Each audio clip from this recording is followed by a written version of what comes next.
पर अभी वो सबकी पतंग काट के आगे उड़ रही है, उनकी पतंग लंबी लड़ रही है। लंबी चलेगी, लंबी चलेगी, लंबी रेस के घोड़े हैं वो। हाँ।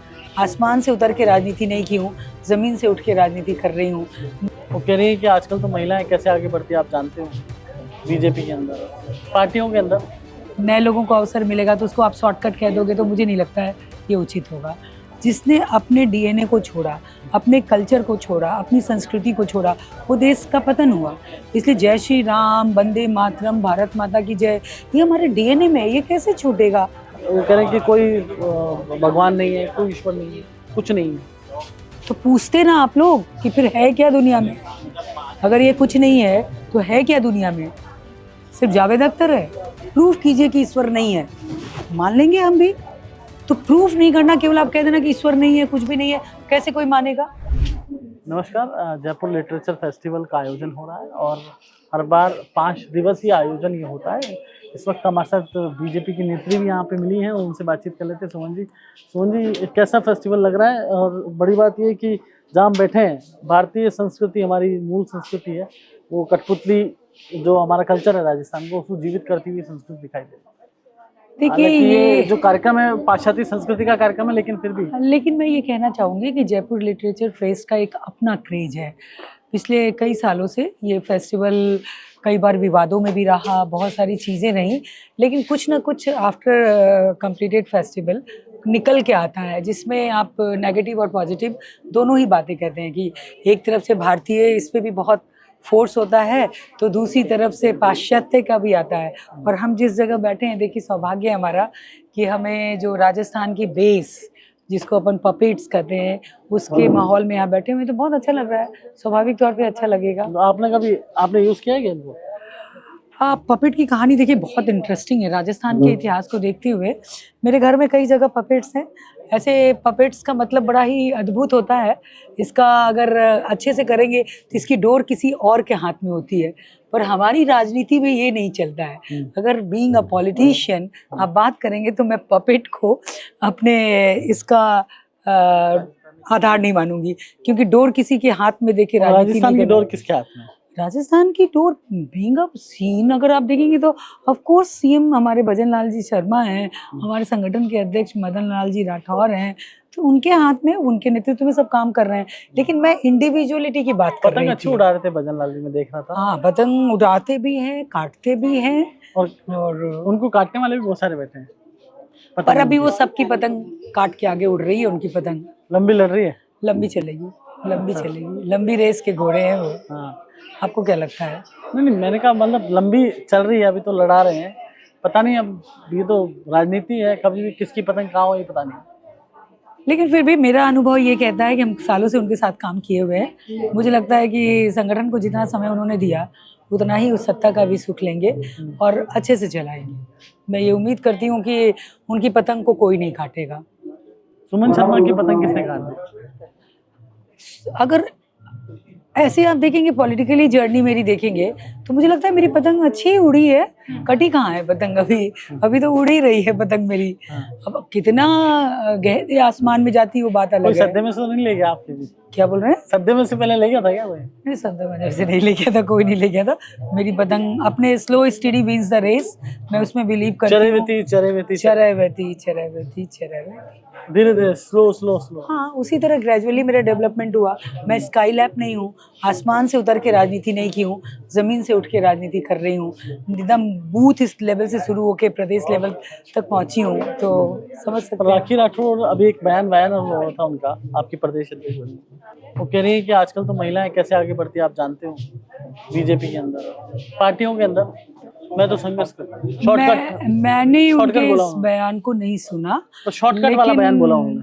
शॉर्टकट मैं नहीं बिलीव करती इन सब चीज़ों में। देखिए, अगर आप में काबिलियत है, आप काम करने के मोड में हो, तो आपके काम का आकलन भी होगा और आपको आगे आने का अवसर भी मिलेगा। शॉर्टकट, फास्ट कट, ये सब बातें हैं। अवसर उसी को मिलेगा जिसमें टैलेंट होगा, मैं ये मानती हूँ।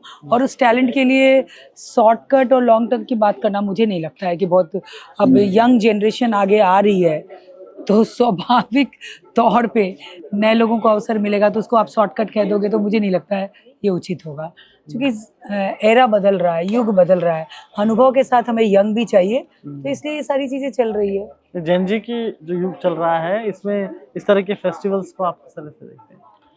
जैन जी अच्छा है, बढ़िया है। हम तो मिलेनियम वाले लोग हैं और अब तो अल्फा भी आ गई है मार्केट में, तो ठीक है, एक जीने का तरीका है, लोगों में उत्साह भरने का तरीका है। नेपाल के बाद बहुत ज़्यादा ये चर्चा होने लगी जैन जी की। बाकी तो ठीक है, सब अपने अपने जनरेशन में माहिर लोग हैं, आगे बढ़ रहे हैं, सबको बढ़ना आपको चाहिए। लगता है कि इस तरह के फेस्टिवल में आए हैं, चाहे घूमे, कोई भी शौक करे, अपना व्यक्तिगत लाइफ हर किसी की होती है, लेकिन भारत माता की जय और जय श्री राम बोले और कम से कम धर्म को, अपने धर्म को माने?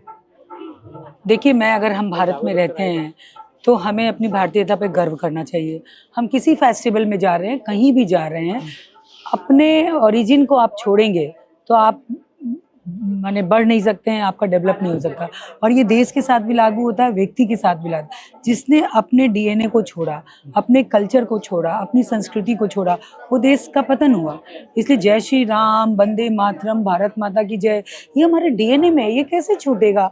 इसको लोगों ने विवादों में कर दिया, वो बात अलग है। जावेद अख्तर आए थे, उन्होंने कहा कि मैं ईश्वर को नहीं मानता, ईश्वर कुछ है ही नहीं। देखिए, जावेद अख्तर जी एक बहुत ही अद्भुत कलाकार हैं। उनके बारे में उनकी लिखी हुई गाने, एक लड़की को देखा तो ऐसा लगा, उनकी सोच बहुत आगे तक जाती है। पर मैं ईश्वर को नहीं मानता, इसको मैं नकारती हूँ, क्योंकि इस ब्रह्मांड में अगर वो एक सांस भी ले रहे हैं तो ईश्वर के बगैर नहीं ले रहे हैं।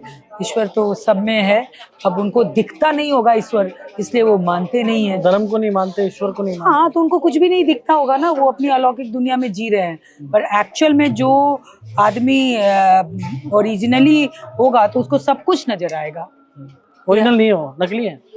मैं नकली नहीं कहूंगी, लेकिन वो ओरिजिनल के करीब भी नहीं है। कलाकार बहुत अच्छे हैं, राइटअप बहुत अच्छे लिखते हैं, गाने बहुत अच्छे लिखते हैं, डायलॉग बहुत अच्छे लिखते हैं, परंतु ये मैं कहूंगी कि अगर उनको ईश्वर नहीं दिखता है खुद में, चाहे वो अल्लाह के रूप में हो, चाहे ईश्वर के रूप में हो, कुछ नहीं दिखता, उन्होंने कहा कुछ नहीं दिखता, तो फिर इनट है वो, इनट है वो, उनमें कुछ नहीं है, फिर उनमें कुछ नहीं है। अगर कुछ दिखता तो फिर उनमें कुछ दिखता ही नहीं, तो उनमें दिखता क्या है, ये भी पूछना था। ईश्वर बात को नहीं मान रहे, मतलब ईश्वर है ही नहीं, कुछ है ही नहीं दुनिया में, वो कह रहे हैं। दुनिया में है क्या, फिर सवाल उठता है। वो कह रहे हैं कि कोई भगवान नहीं है, कोई ईश्वर नहीं है, कुछ नहीं है। तो पूछते ना आप लोग कि फिर है क्या दुनिया में? अगर ये कुछ नहीं है तो है क्या दुनिया में? सिर्फ जावेद अख्तर है ये दुनिया? आइसोलेटेड माइंड, मैं कुछ नहीं कहूँगी उनके लिए, वो बहुत ब्रॉड स्केल के बातें करते हैं, मुझे लगता है रियलिटी के करीब नहीं है। तो ऐसे लोगों को यहाँ बुलाना ठीक है क्या आपको, जो सीधा बच्चों को ये शिक्षा देके जा रहे हैं ईश्वर ही कुछ नहीं है? नहीं, मैं खंडन करती हूँ। जो देश की संस्कृति पे आघात करे, ऐसे लोगों को मौका नहीं मिलना चाहिए। ये नए बच्चे आ रहे हैं, अपनी भाषा, अपनी संस्कृति, अपने देश की सभ्यता को जानने की कोशिश कर रहे हैं, अपने देश के इतिहास को समझने की कोशिश कर रहे हैं, जो तोड़ मरोड़ के पेश किया गया है। अगर उसमें भी इस तरह का जहर बोया जाएगा तो उन बच्चों के भविष्य के लिए आप क्या कहोगे? तो ऐसे लोगों को नहीं एंट्री मिलनी चाहिए, जो बेसिर पैर की बातें करते हैं। आप बात रखिए ना, लॉजिकली रखिए, प्रूफ कीजिए कि ईश्वर नहीं है, मान लेंगे हम भी। तो प्रूफ नहीं करना, केवल आप कह देना कि ईश्वर नहीं है, कुछ भी नहीं है, कैसे कोई मानेगा? आप उन सारे हमारे सनातनी, हमारे शताब्दियों की मेहनत, बरसों के हमारे साधु संत, तपस्या, सब बेकार है फिर तो। इंडियन रेस ही बेकार है फिर तो उनके लिए, वो सारी सभ्यता बेकार है फिर तो। उसे पूछना चाहिए, ऐसे लोगों को अव्वल तो मौका नहीं देना चाहिए। मैं तो यही कहूँगी कि अगर वो जनरेशन को गुमराह कर रहे हैं तो ऐसे लोगों को अवसर नहीं मिलना चाहिए। तो आपकी सरकार है, फिर भी अवसर मिल रहा है? ये सरकार के द्वारा ऑर्गेनाइज नहीं है, मैं आपको बताऊं। सरकार स्पॉन्सर्ड है ना इसमें? स्पॉन्सर्ड एक पार्ट है उसका, कि कोई कल्चरल इवेंट हो रहा है तो सरकार कहती है कि आइए हमारे जयपुर में आइए और अपनी अपनी बात रखिए। अब उस बात को सरकार कितना मानती है उस पर डिपेंड करता है। खंडन करने की ये तो नहीं कह रही कि हमारे जयपुर में आइए और ये ज्ञान दीजिए हमारे बच्चों को, ईश्वर नहीं है। नहीं, ये तो नहीं करेगी सरकार। नहीं, ये सरकार कैसे कहेगी? ये इवेंट वाला करे, ऐसे आदमियों को बुलाता है। नहीं, तो ऐसे बात के लिए अगर उन्होंने कहा होगा तो मुझे लगता है कि जिस सभा में उन्होंने बोला होगा, जिस सत्र में बोला होगा, वहाँ विरोध हुआ होगा। मैं तो थी नहीं, अगर मैं होती तो विरोध करती। मैं अगर उस सत्र में होती तो पक्का विरोध करती, और हमारे जैसे कई लोग होंगे जो किए होंगे विरोध। अब वो आप मीडिया वालों ने कितना दिखाया ये मैं नहीं जानती, लेकिन विरोध तो हुआ होगा। तो ये थी सुमन शर्मा जिन्होंने कहा विरोध तो हुआ होगा, और वो जो जिस तरह से जावेद अख्तर ने बोला उससे इनका साफ तौर पे विरोध है। इनका कहना है कि जावेद अख्तर का जो बयान है उससे मैं वाकिफ नहीं रखता।